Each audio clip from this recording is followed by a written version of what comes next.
Señores, estamos de regreso con Sábado al Día en esta Conexión X. Pues estoy agradecido y honrado también por recibir a un visitante asiduo de este espacio, porque siempre que viene deja cosas provechosas, arroja luz sobre una materia tan esencial para la vida en sociedad, para la democracia, como es el derecho. Pantaleón Mieses, abogado penalista, académico y reconocido profesional del ámbito jurídico, pero en esta ocasión con una razón muy especial. Receta legal, no para que usted se sane biológicamente, sino para que usted se sane jurídicamente. 7 herramientas para ejercer el derecho, y vamos a hablar de este nuevo libro del amigo Pantaleón Mieses, quien nos acompaña. Pantaleón, gracias hermano por estar aquí. Saludos, saludos Flores, saludos también a esa audiencia que siempre te sigue y que sintoniza cada sábado este interesante programa de información y de formación, porque yo creo que también los medios son para formar y para entretener, pero Así también es, para formar. así es. No, Así que muchísimas gracias. Y bueno, vamos a meternos en materia de inmediato. Receta legal, ¿qué busca curar la receta legal? ¿A quién va dirigido? ¿Por qué nace este esfuerzo intelectual? bueno, Receta Legal es un resumen de 20 años de ejercicio del derecho, de 7 años como fiscal y de 13 años en la docencia universitaria. Y allí me pude dar cuenta de cuáles son las principales falencias que tienen principalmente los estudiantes de derecho en su formación, la debilidad que tienen, como no, algunas universidades en lo que es el ejercicio como tal, porque a nosotros nos forman de manera intelectual en las aulas, que sirve muy bien para, por ejemplo, usted dar clase, pero le sirve muy poco para lo que es el ejercicio real del derecho. Nosotros entonces recopilamos 7 herramientas en las cuales entendemos que cualquier jurista egresado de una universidad de la República Dominicana, en cualquier parte del mundo, porque es un libro orientado al ejercicio del derecho en sentido general, y cómo formar, por ejemplo, una marca personal en el derecho, cómo se ganan los casos, y también cómo mantenerse exitoso en el derecho, pero sobre todo la parte relativa a la deontología jurídica, a la ética. Que la ética, Flores, muchas veces uno revisando literatura antes de hacer ya el libro completo, la tratan como muy teórico, muy por arriba, como el sentido de la justicia, ¿no? Bueno, le dan el mote del abogado del diablo porque dicen que cogen todos los casos, no respetan la ética en Exactamente. ningún sentido. Exactamente, y hay consecuencias graves para ese tema. Por eso el tema número 1 de nosotros es tocar la ética jurídica del abogado, pero lo hacemos con casos prácticos en los cuales el lector puede hacer una lectura de conciencia, responder a las preguntas. O sea, le planteamos casos en lo que se puede ver envuelto y cómo en esos casos reaccionaría al momento de que se tope con uno de ellos. Y luego de esto entonces también tenemos la parte relativa a el conflicto, cómo se resuelven los conflictos, cómo aplicar técnicas de ganar o ganar-perder, que a muchas veces el conflicto lo vemos como algo malo. Y yo entiendo que no, el conflicto es bueno porque, por ejemplo, si no fuera por el conflicto, la Segunda Guerra Mundial no había dado potencia, por ejemplo, como Estados Unidos, que era la tercera potencia y pasó a ser la primera. Pero también los conflictos son para dirimir las diferencias entre dos partes. No siempre es malo. Tenemos el conflicto como algo malo, ¿no? El conflicto es parte de los entes sociales, pero aquí aplicamos y le damos técnicas a los lectores para que puedan resolver conflictos en sus oficinas. Algo importante es también en el ejercicio del derecho cómo el abogado va a cuidar dos finanzas, las finanzas personales y también las finanzas de su oficina.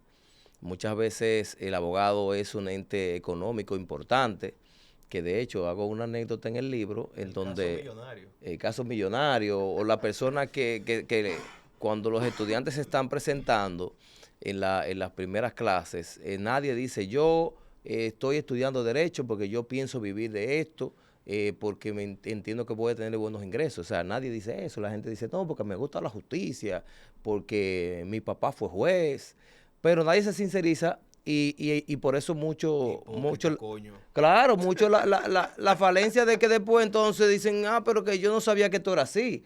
O sea, tiene que ser consciente de que es una profesión de la que usted va a vivir y es una profesión muy buena, pero si no sabes manejar las finanzas, vas a tener problemas. Si te pones, por ejemplo, a jugar la lotería en otros campos que no sea el derecho, ahí recomendamos dónde invertir como abogado. Las bienes raíces es una buena zona para el abogado.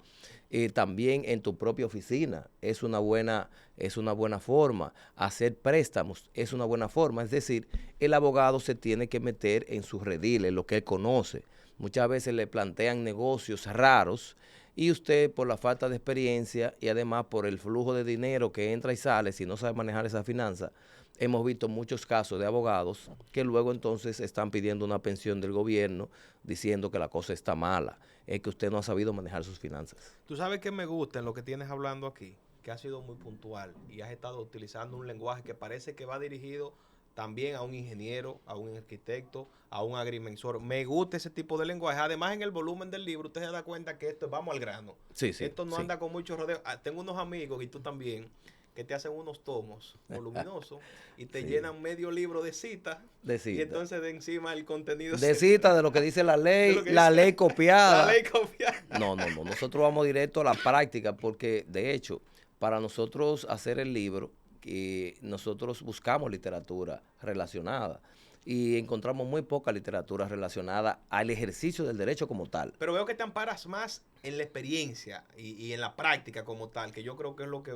más hace falta. Eso es correcto, porque como te decía, los libros que encontraba, Cómo nace el derecho, de Francesco Carneluti, Las miserias del derecho penal, son libros teóricos, señores, que son muy buenos para la lectura recreativa, la lectura intelectual, pero no les sirven de mucho para que cuando una persona llegue a su oficina le diga, mira, a mí me estafaron, me dijeron que me iban a dar, qué sé yo, cuánto de interés, entonces después resulta que no me entregaron esos dineros, yo tengo este recibo que le deposité tanto y me faltan tanto, ¿qué hago?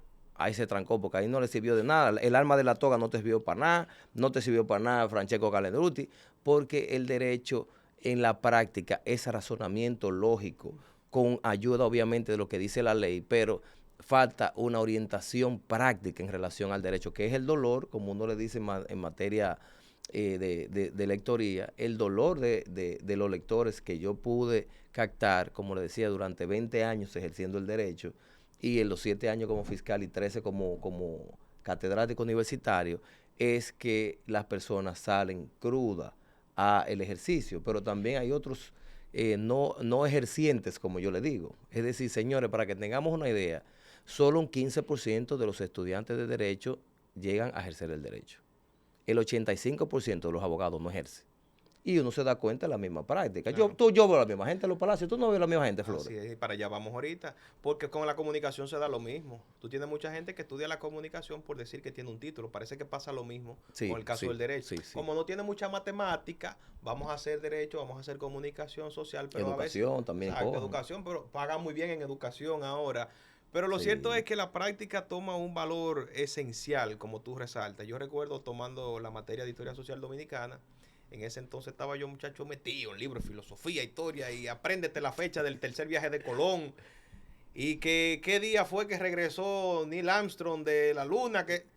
Y cuando yo llego aquí al canal, a los medios de comunicación, a la vida real, ¿Qué hiciste con esa sucede, información? sucede que hay un político que está interesado en tal cosa que no tiene nada que ver con eso. Entonces ese es el mundo Sí. real y ahí chocamos con esa verdad.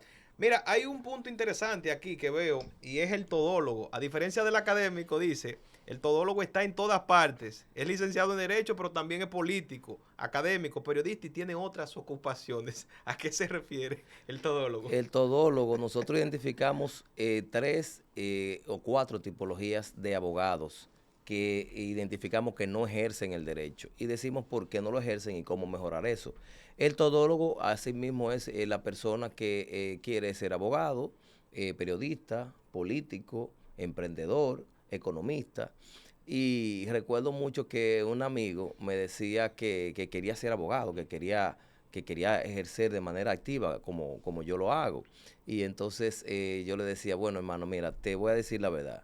A ti te está yendo bien porque tú estás en el promedio. Pero él es periodista, el periodismo ejerce, o sea, exige mucho, el derecho es muy exigente, pero también la política es súper exigente. Es decir, cómo usted ser abogado ejerciendo el derecho. Usted debe mantenerse en el derecho. Usted debe ser, el día a día suyo debe ser el derecho. ¿Tú estás de acuerdo con esa diferenciación que se hace? Está el licenciado en Derecho y está el abogado. Sí, sí, eso es correcto, eso es correcto.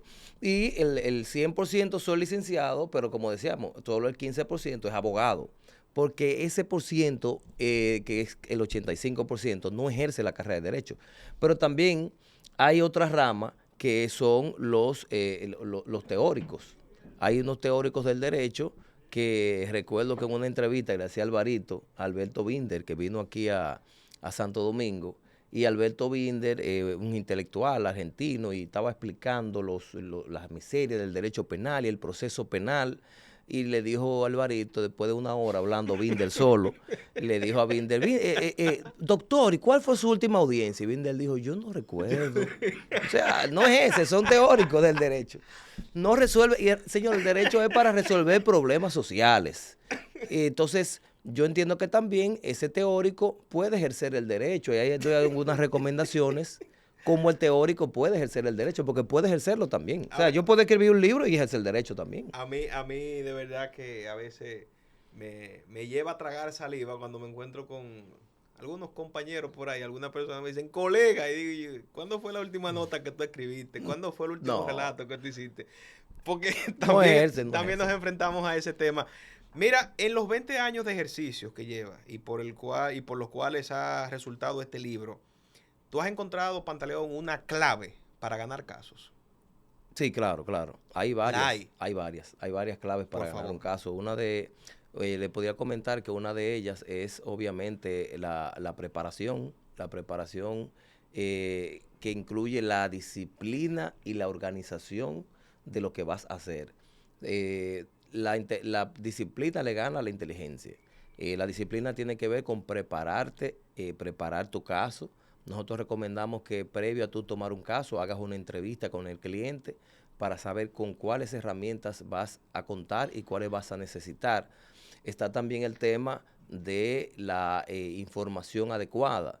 Esto también lo defino con el tema de la especialidad.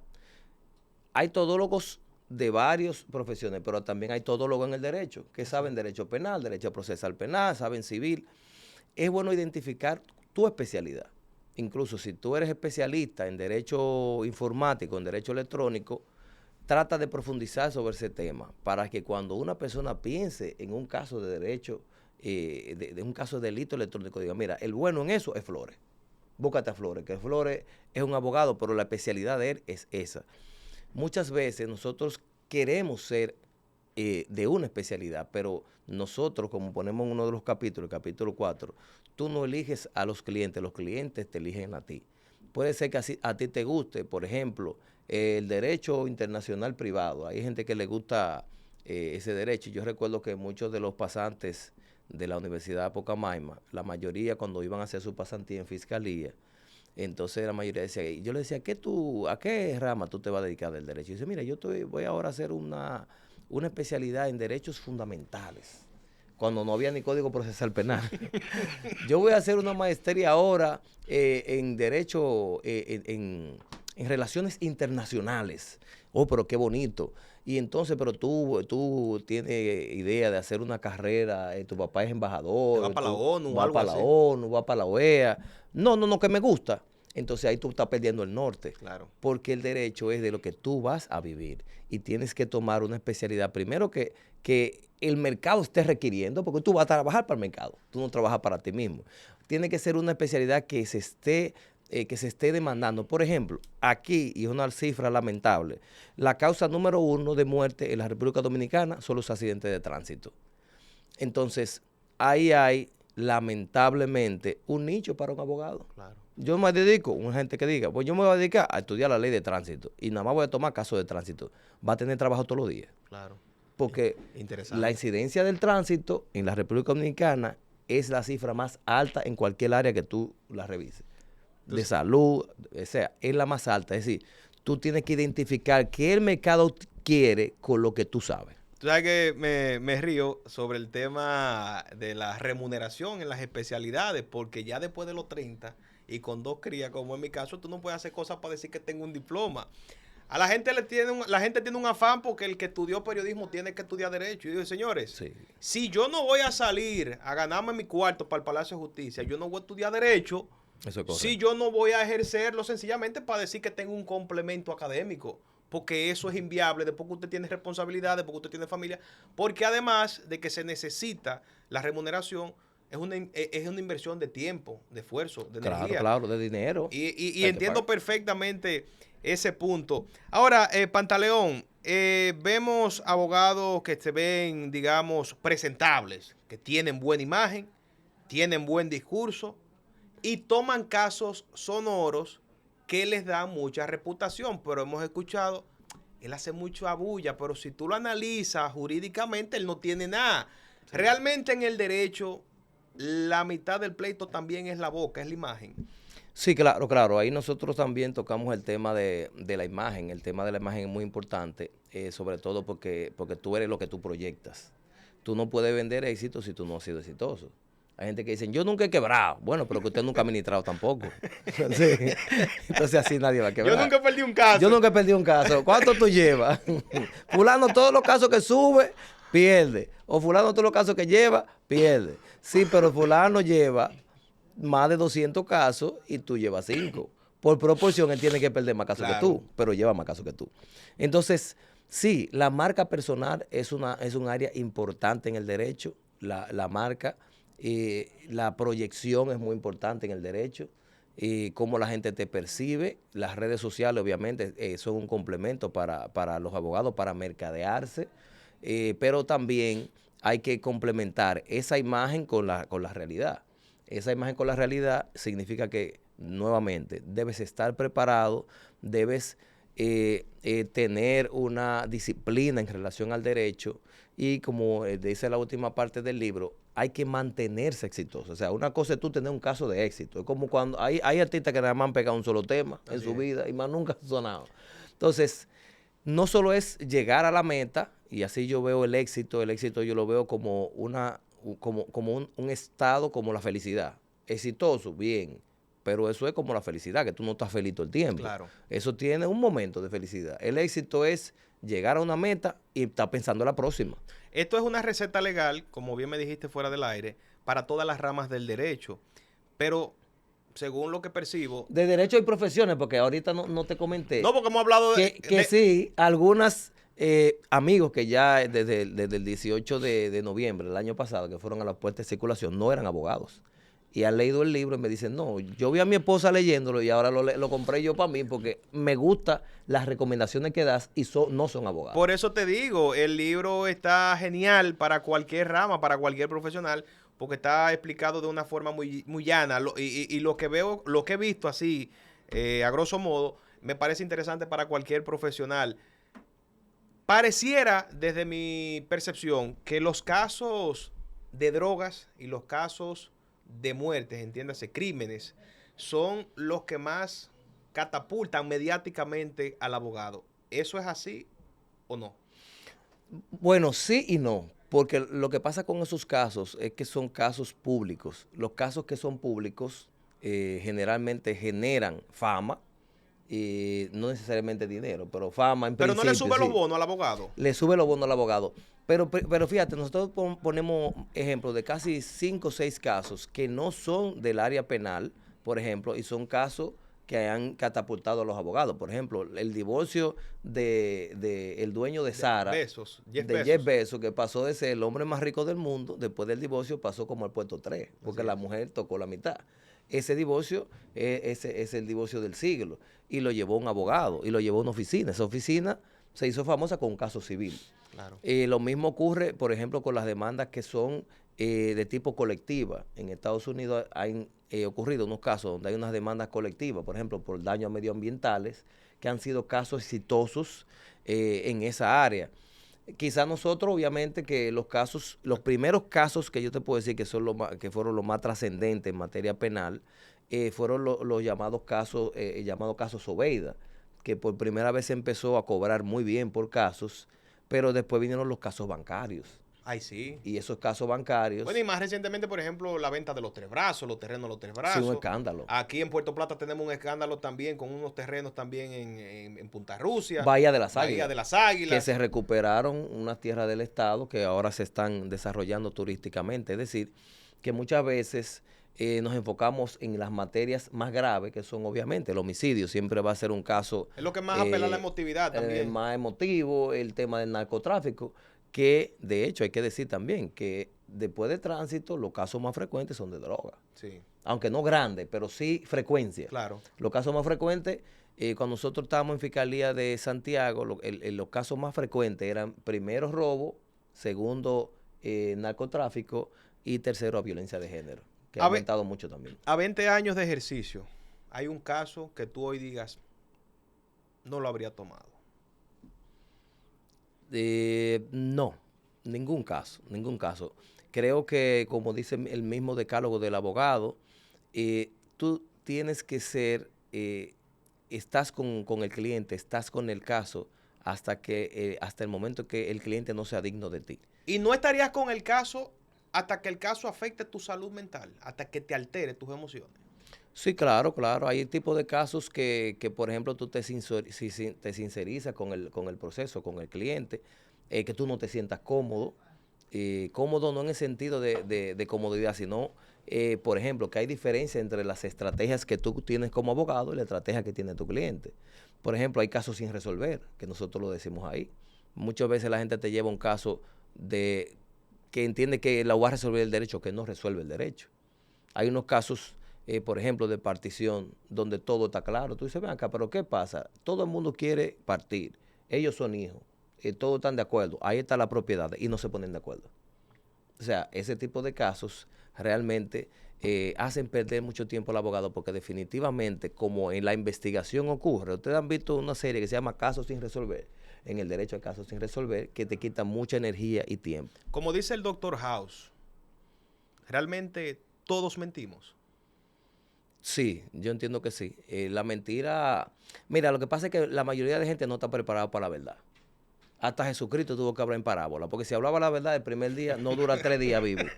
Tenía que envolver a la gente, tú sabes, lo matan a los discípulos de una vez. Ah, pero este es el Mesías, vamos a darle para abajo de una vez. Sí. Pero entonces, hasta Jesús tuvo que usar no la mentira, sino una verdad a media, poner muchos ejemplos, porque si decía la verdad se ponía demasiado. Entonces, muchas veces la gente dice, dice el adagio, la gente le dice, dígame la verdad a los clientes, que yo me encargo de la mentira. Pero en la realidad es que muchas personas no están preparadas para la verdad y entonces tienen que suavizarla, atenuarla un poquito para que pueda la gente entender. ¿Has recibido en algún momento, en algún caso, presión del cliente? ¿Te has sentido que tu vida corre peligro? Quizás en algún caso de droga, porque el cliente entiende que tú no estás haciendo las cosas como él esperaba.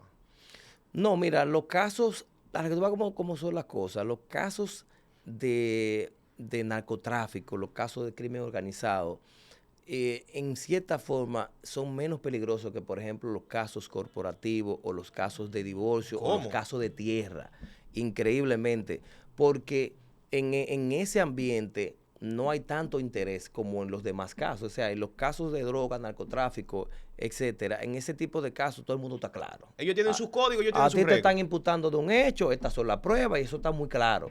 Ahora, por ejemplo, y lamentablemente tenemos que hablar de algunos casos que han ocurrido, por ejemplo, en la ciudad de Santiago, y la mayoría de esos casos no han sido penales. Han sido unos casos, por ejemplo, hay un caso en donde un abogado divorció a una señora y después querían echar atrás el divorcio y el abogado no quería desapoderarse y ese abogado lo mataron y era un caso civil.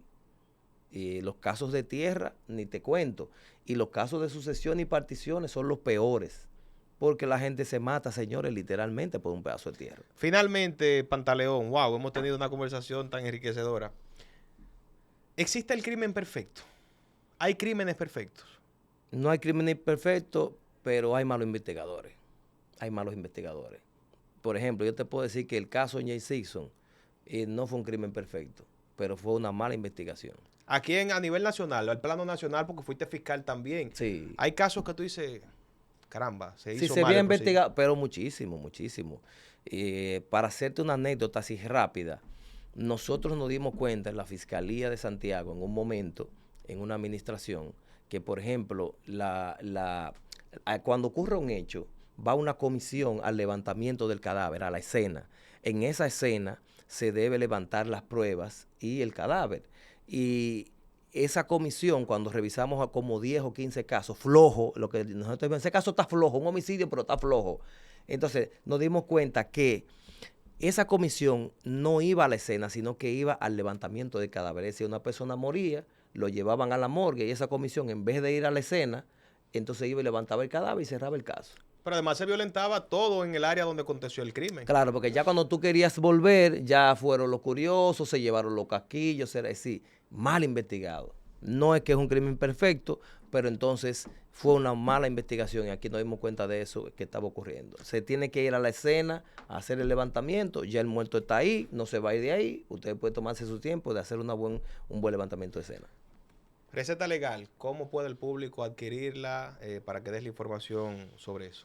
Bueno, Receta Legal, 7 herramientas para ejercer el derecho, está disponible en Amazon, está disponible también en Textos Jurídicos, en la calle 16 de agosto, acá en Santiago. También está disponible en nuestras oficinas, que está en la calle República del Líbano, número 29, en Los Jardines.